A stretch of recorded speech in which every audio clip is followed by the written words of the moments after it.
All right, welcome back. We are in chapter 7. So let's see what happens to Sam after he rushed out of the lab so that he wouldn't get caught by Marcus taking a picture on his phone. Sam felt exhausted by the time he finally boarded the shuttle bus to the college to get cleaned up for late dinner. Spending hours in the dirt under the sun was tiring enough, but with all the extra excitement of finding his artifact, he was ready to crash. After showering and changing back in their dorms, the boys met up with Caitlin and walked to the college cafeteria. Sam set his tray of food down at one of the round tables and slid into the chair next to Caitlin. Hungry? She asked, looking at his overflowing plate. Starving. Ouch, Sam, said Derek, sitting on the other side. Don't say that after being at Jamestown all day, Caitlin grimaced. I'm trying not to think about the whole starving time and eating people part. Do you think that's really true? Asked Sam. Caitlin shrugged. I guess it seems to be supported by scientific evidence. Professor Evanshade wouldn't make something like that up. This food's not that bad, huh? Said Derek. Sam's eyes were bulging at the huge assortment of choices on his tray. Not bad? This is like Thanksgiving. He had a tough time deciding what not to take from the several different food stations. There were hot foods and sandwiches, pastas, burgers, salad, and a whole section of desserts, including pie and 5 flavors of ice cream. Caitlin giggled. I think we might have a hard time getting Sam to leave. Hey, I told you I was hungry, Sam replied as he dug into a big helping of mashed potatoes. It's kind of unfair, said Caitlin. What do you mean? Asked Derek. You know, all this food. She waved her arm across the cafeteria. The settlers in Jamestown barely had anything. I think we just take all this for granted. Derek nodded. Yeah, I guess you're right. I've never really thought about that before. We're lucky, Sam mumbled in between bites of delicious mac and cheese. Very, agreed Caitlin. Speaking of lucky, said Derek, I can't believe you found that pottery in your dig today. Sam smiled happily that he'd been one to find it and not his brother. Most of the time it seemed like Derek did everything first. It was nice to turn the tables for a change. It was skill, not luck, Sam replied, imitating something his brother would say. Toby said I'm a natural archaeologist. Derek frowned. Whatever. Let's not get carried away. Caitlin laughed. What did you see in the lab? Did they let you clean the artifact you found? Sam finished chewing and leaned back in his chair. Not clean it, but I saw all the tools and devices they use. He told them how Marcus showed him around and described the different cataloging systems and tools. Oh, lucky, Derek said again. He said they might even display it in a museum, Sam said proudly. Like the Archaeological? Caitlin asked. Yeah, or maybe even the Smithsonian, said Sam, although Marcus was acting a little peculiar about that. I'm not sure why. The Smithsonian? Really?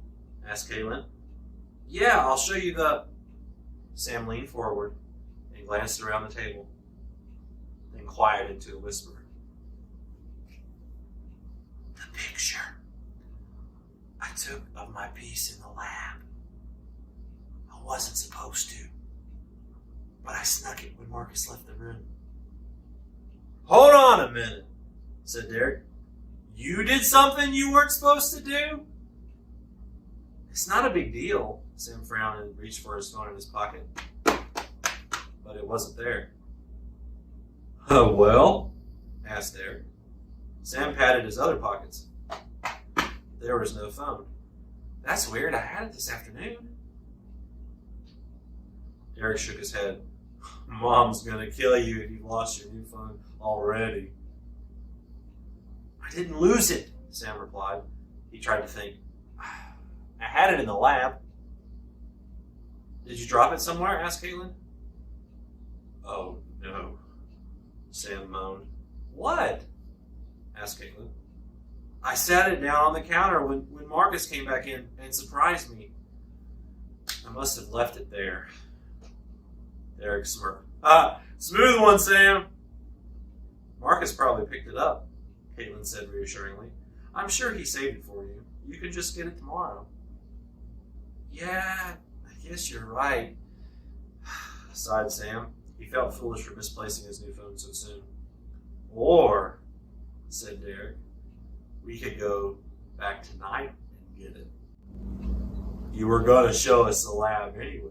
It's perfect. Sam frowned. Not exactly perfect. How would we even get over there? It's a little too far to walk, said Caitlin. Derek grinned, standing up from the table. Leave that to me. He strode over to the other side of the cafeteria where a group of students from the field school were eating. He sat for a minute and talked to them, then gestured back to Sam and Caitlin at their table. He high-fived one of the guys that came back over. We're all set, said Derek. Sam raised his eyebrows. With what?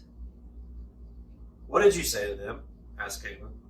I asked if anyone was free to give us a ride back over to Jamestown this evening, and Patrick said he was going in that direction and said it was no problem. He did? Asked Sam. He remembered that Patrick worked in the Arch area, but hadn't really met him yet. Derek nodded. Yeah, I told you I'd take care of it. It's a gift. Sam didn't say so, but he was often impressed with how Derek could talk people into things. Usually he was talking Sam into doing something to get him in trouble. But sometimes Derek's mouth actually came in handy. And I think Grace likes me, Derek added. Sam made a face at Caitlin and started laughing. You think what? I think she likes me. Derek repeated, a cocky grin on his face. I told you the college girls dig the younger man type.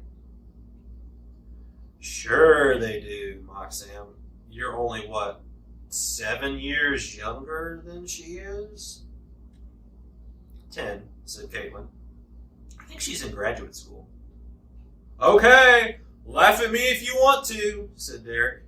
Oh, don't worry, I will, said Sam. Well, either way, I want to see the lab too, said Caitlin.